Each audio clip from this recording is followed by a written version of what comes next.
Assalamualaikum warahmatullahi wabarakatuh. Alhamdulillah hamdan syukran lillah, salatan wa salaman ala rasulullah. Asyhadu an la ilaha illallah wahdahu la syarikalah, asyhadu anna muhammadan abduhu wa rasuluh la nabiyya ba'dah. Para pencinta ilmu pengetahuan yang dirahmati oleh Allah Subhanahu wa taala, pada episode yang ke-56 ini kita ingin melanjutkan kajian kita tentang agama. Pada kajian-kajian sebelumnya kita sudah berbicara tentang bagaimana mengenal agama sehingga berakhir pembahasan kita dengan memilih atau mengatakan bahwasanya Islam itu adalah agama yang paling benar, agama yang paling tinggi. Kemudian juga kita sudah berbicara tentang Allah. Pembahasan tentang Allah juga diakhiri dengan ucapan atau firman Allah, la ilaha illallah, bahwasanya tidak ada Tuhan di dunia ini kecuali Allah Subhanahu wa ta'ala. Pada episode ini ke-56 kita ingin mencoba memahami ketika orang berbicara tentang kata-kata Islam. Ketika kata-kata Islam disebutkan, maka apa yang terbayang untuk kita sebagai seorang muslim? Bila kita tidak muslim, ketika diucapkan kata-kata Islam, apa yang terbayang atau apa yang kita pahami dari ucapan tersebut? Sebagai seorang muslim, ketika ditanya tentang Islam, dia sering menyebut bahwasanya ketika disebutkan Islam itu terbayang dengan kewajiban, baik itu salat, puasa, zakat, jilbab, masjid, atau lain-lainnya. Ketika mungkin seorang non-muslim disebutkan kata-kata Islam, mungkin yang terbayang padanya adalah kebodohan, keterbelakangan, terorisme, atau lain-lain sebagainya. Ini adalah sebuah pemahaman ketika kata-kata Islam itu sendiri diucapkan. Apakah ini merupakan sebuah kebenaran atau merupakan sebuah kesalahan? Ini tergantung kepada kita dalam mengevaluasi, dalam memahami apa Islam yang sebenarnya. Mahmud Saltun adalah seorang guru besar, menjadi rektor di Universitas Al-Azhar Kairo, mengatakan bahwasanya Islam itu adalah akidah, akhlak, dan syariah. Itu tiga. Ada akidah, ada syariah, kemudian ada juga akhlak. Itu tiga pembahagian daripada Islam itu sendiri. Jadi kalau kita disebutkan tentang Islam, maka Islam adalah akidah, syariah, dan akhlak. Ketika kita berbicara akidah, pada pertemuan sebelumnya kita sudah berbicara, itu adalah merupakan ikatan antara manusia sebagai makhluk dengan Allah sebagai Khalik. Itu adalah akidah yang diimplementasikan dalam kehidupan kita, dalam keseharian kita dengan kata-kata iman. Adalah sebuah keyakinan, adalah sebuah kepercayaan kepada Allah Subhanahu wa ta'ala. Kemudian ketika Nabi Shallallahu Alaihi Wasallam ditanya tentang iman, maka Allah Subhanahu Wa Taala menjawab, iman itu adalah percaya kepada Allah, percaya kepada malaikat, percaya kepada kitab Allah, percaya kepada Rasul Allah, percaya kepada hari kiamat, dan percaya kepada qada dan qadar, atau untung baik dan untung jahat. Inilah arti iman. Seorang dikatakan beriman berarti dia meyakini bahwasanya adanya Allah. Adanya Allah sebagaimana kita sebutkan pada pertemuan sebelumnya, di antaranya diwujudkan dalam pengetahuan kita tentang sifat-sifat Allah, diwujudkan tentang nama-nama Allah, penyebutan atau pewujudan tentang Allah, tentang sifat Allah, tentang nama-nama Allah, itu di dalam kajian ketauhidan disebut dengan ma'rifatullah. Disebut dengan ma'rifatullah. Ma'rifatullah artinya adalah mengenal, mengetahui Allah. Allah memberi batasan dalam pengenalan manusia terhadap dirinya, dibatasi atau dikatakan bahwasanya pemikiran manusia, pencarian manusia terhadap Allah itu tidak boleh sampai kepada zat Allah. Kenapa tentang zat Allah tidak boleh? Karena dalam surat Al-Ikhlas yang sebelumnya sudah kita sebutkan bahwasanya Allah itu adalah lam yalid wa lam yulad. Allah itu tidak mempunyai keturunan, baik dia ke atas ataupun ke bawah. Kemudian walam yakul lahu kufuwan ahad. Allah itu tidak mempunyai atau tidak ada yang sama dengannya, tidak ada yang sekufu dengannya.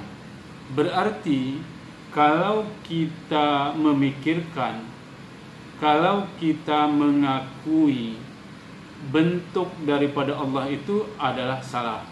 Kenapa? Karena keberadaan Allah itu dalam makna zat itu di luar kemampuan kita sebagai manusia dalam mengetahuinya. Makanya itu tidak bisa kita pikirkan, kecuali yang kita pikirkan adalah tentang sifat Allah, tentang rahman Allah, tentang rahimnya Allah, dan seterusnya yang berhubungan dengan sifat Allah, tentang alimnya Allah, tentang kudrahnya Allah Subhanahu wa ta'ala. Itu adalah kajian kita tentang Allah. Kemudian keimanan juga kita berbicara tentang malaikat.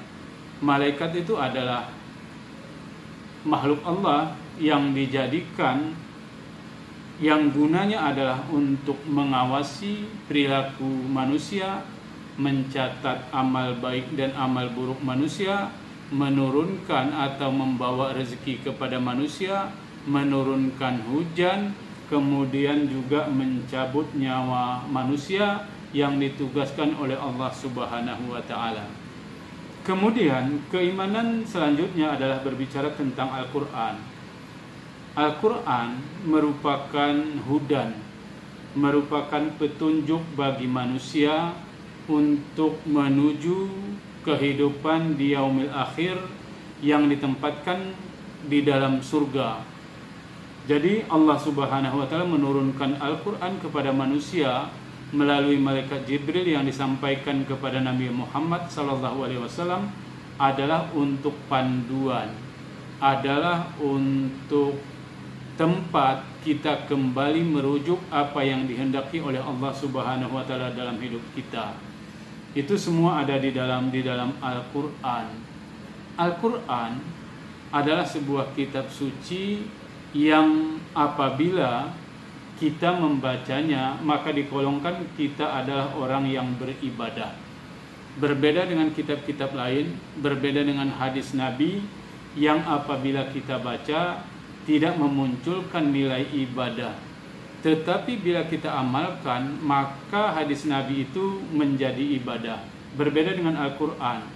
Al-Quran adalah ketika kita membacanya mengandung nilai ibadah, ditambah lagi ketika kita melakukan apa yang ada di dalam Al-Quran juga menjadi ibadah untuk kita semua.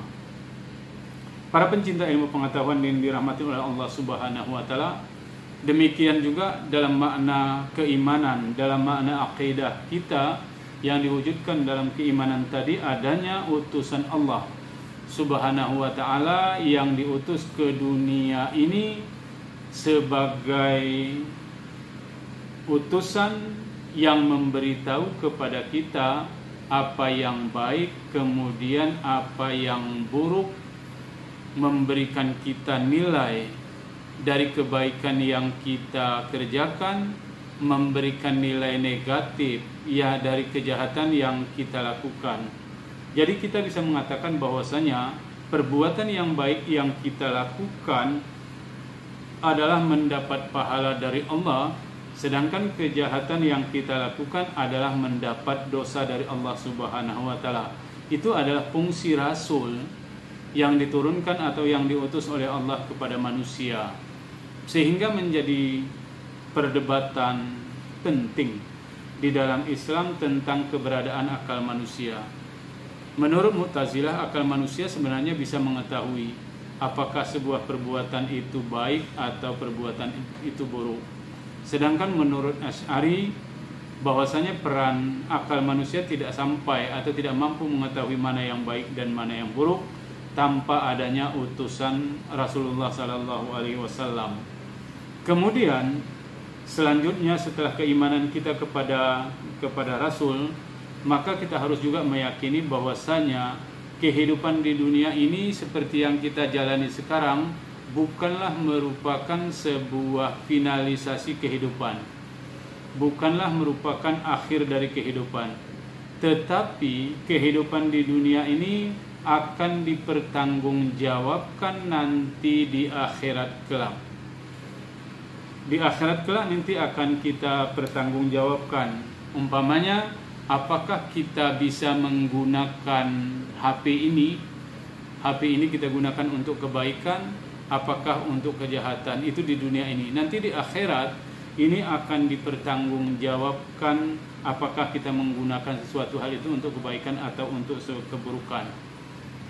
Sehingga nanti di akhirat itu adalah merupakan hari pembalasan terhadap amal-amal yang kita lakukan.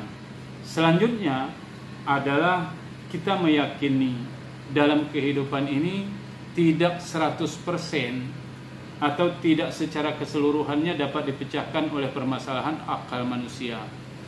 Ada hal-hal di luar batas kemampuan manusia di dalam memahami segala sesuatu yang diturunkan oleh Allah Subhanahu wa taala.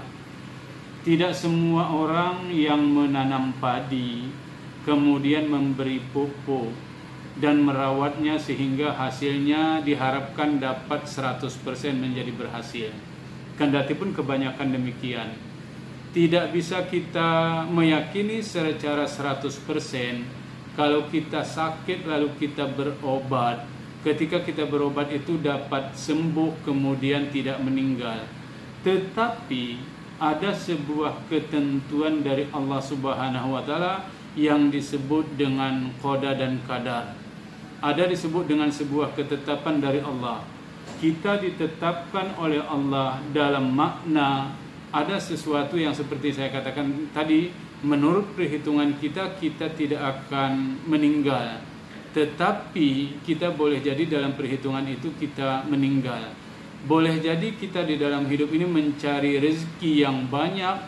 Kemudian ketika kita mencari rezeki yang banyak, maka muncullah kegagalan-kegagalan dalam kehidupan kita.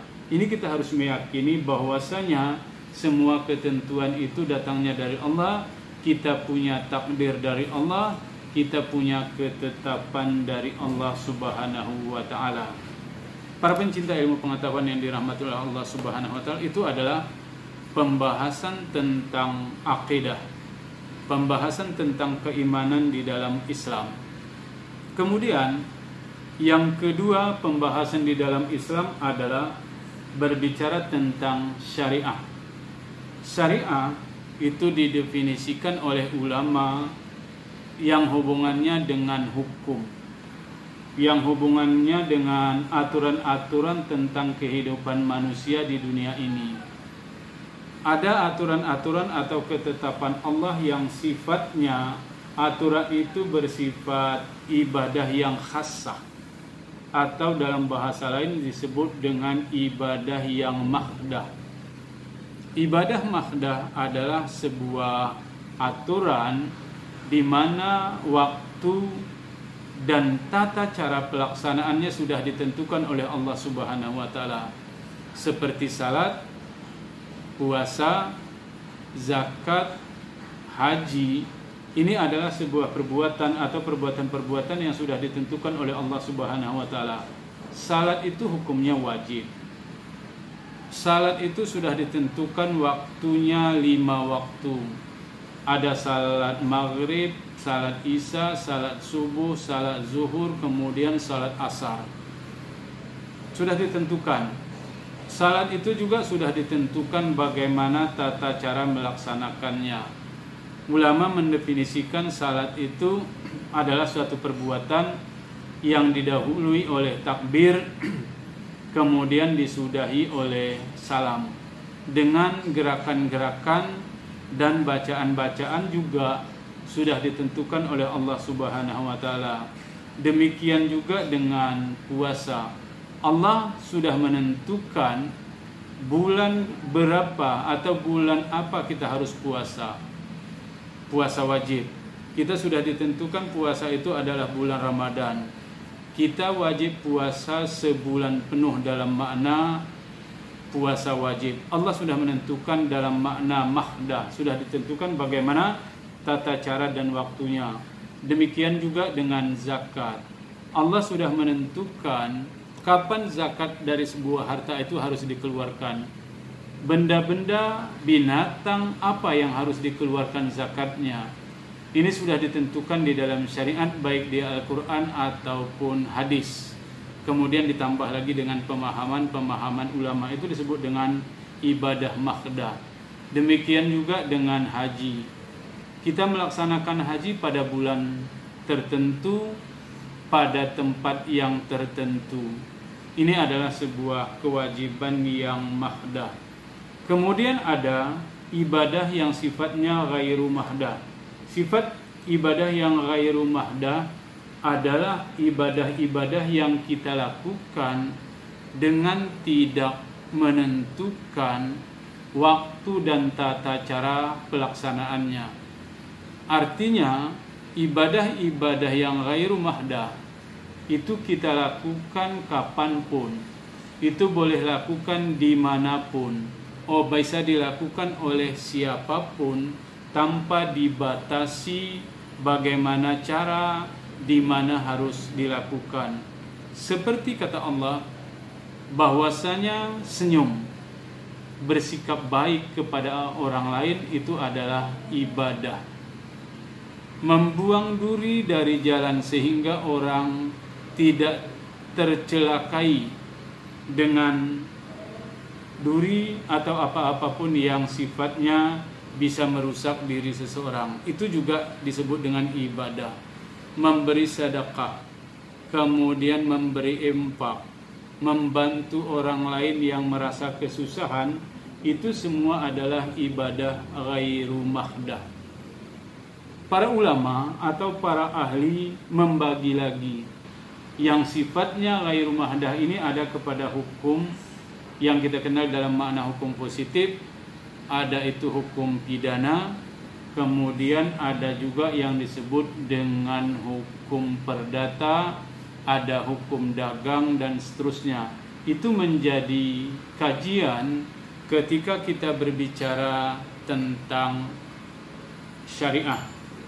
Ini ada ibadah mahdah, ada ghairu mahdah, kemudian itu berkembang terus nanti kepada hal-hal yang berhubungan dengan peraturan-peraturan dalam kehidupan kita, atau ulama juga menyebutnya ada yang mahdah tadi adalah bab ibadah, kemudian yang kedua yang ghairu mahdah itu adalah berbicara tentang hukum-hukum yang berlaku, itu disebut dengan ghairu mahdah tanpa ada ketentuan sebuah aturan yang dikerjakan. Kemudian pembahasan Islam yang ketiga adalah berbicara tentang akhlak.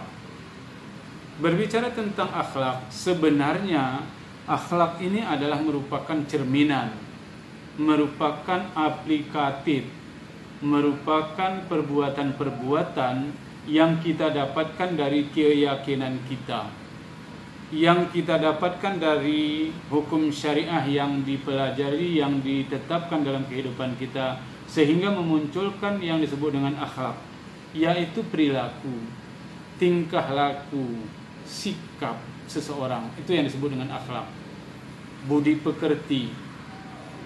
Jadi budi pekerti yang baik, akhlak yang baik itu tidak muncul secara serta-merta. Menjadi orang baik tidak bisa kita katakan saya mulai hari ini menjadi orang baik. Perilaku akhlak itu adalah merupakan kebiasaan yang kita lakukan secara berulang-ulang dalam kehidupan kita sehingga menjadi terbiasa, sehingga melahirkan akhlak atau perilaku yang baik. Makanya sering dalam keseharian kita menyebut bahwasanya orang tersebut adalah orang yang berperilaku baik. Orang ini sudah terbiasa dengan berperilaku yang tidak baik. Dalam bahasa lain juga bisa kita katakan itu adalah tabiat diri kita. Orang akan mengatakan si Polan itu punya tabiat baik, si Pulin ini mempunyai tabiat yang tidak baik. Jadi perilaku kita keseharian, sikap kita dari keseharian, apakah kita bersikap kepada orang lain itu dengan sikap yang baik, maka itu disebut dengan akhlak yang baik. Kalau tidak, maka itu akan dikatakan dengan perilaku atau sikap yang tidak baik. Sikap yang baik atau perilaku itu tidak hanya mengatur atau mengajar manusia itu sesama manusia, tetapi kita juga harus mempunyai sikap, harus mempunyai akhlak terhadap Allah. Bukan hanya pada manusia, tetapi terhadap Allah juga kita harus mempunyai sikap. Juga terhadap makhluk selain Allah, bukan hanya pada manusia, tetapi bagaimana kita berakhlak kepada lingkungan kita, bagaimana kita berakhlak kepada hutan, bagaimana kita berakhlak kepada air dan seterusnya. Jadi akhlak itu dapat dibagi dua. Pertama akhlak terhadap Khalik, kemudian yang kedua terhadap makhluk. Akhlak kita terhadap Khalik adalah bagaimana kita memposisikan Allah itu sebagai Khalik, tidak menjadikan Allah itu sebagai makhluk. Kalau kita sebagai makhluk meminta kepada Allah, maka sikap kita meminta kepada Allah itu dengan apa? Para ulama mengatakan ketika Anda mau berdoa kepada Allah, maka paling kurang pujilah Allah, bersalawatlah kepada Nabi. Habis itu Anda mau meminta apa kepada Allah? Wujudkan dengan alhamdulillah, kemudian salawat sallallahu alaihi wasallam paling kurang, kemudian apa yang mau Anda minta kepada Allah. Jadi sesudah memuji, sesudah bersalawat kita baru meminta. Kita tidak bisa mengatakan bahwasanya apa yang kita doakan itu semuanya diterima. Kenapa? Karena sikap atau moral itu penting, bukan hanya kepada manusia tetapi juga kepada Allah, sebagaimana yang kami katakan tadi. Bagaimana sikap kita terhadap hutan? Apakah kita memperlakukan hutan itu hanya untuk kepentingan kita? Apakah hutan itu kita perlakukan hanya sekedar untuk mencari kebutuhan hidup individual kita? Apakah kita menyadari bahwasanya rusaknya dunia ini diantaranya adalah karena rusaknya hutan itu sendiri? Maka moral kita terhadap hutan juga perlu. Moral kita terhadap lingkungan, terhadap bangunan, terhadap batu dan seterusnya itu dapat diamalkan, dapat dicamkan dalam diri kita. Kesimpulan dari apa yang kita sebutkan dari tadi bahwasanya Islam itu ada 3. Islam adalah aqidah, kemudian Islam adalah syariah, Islam adalah akhlak. Ini menjadi pengetahuan kita yang harus kita pahami sehingga ibadah kita terus kepada Allah semakin meningkat dengan pengetahuan yang kita amalkan. Mudah-mudahan ada manfaatnya. Kami akhiri, wabillahi taufik wal hidayah. Assalamualaikum warahmatullahi wabarakatuh.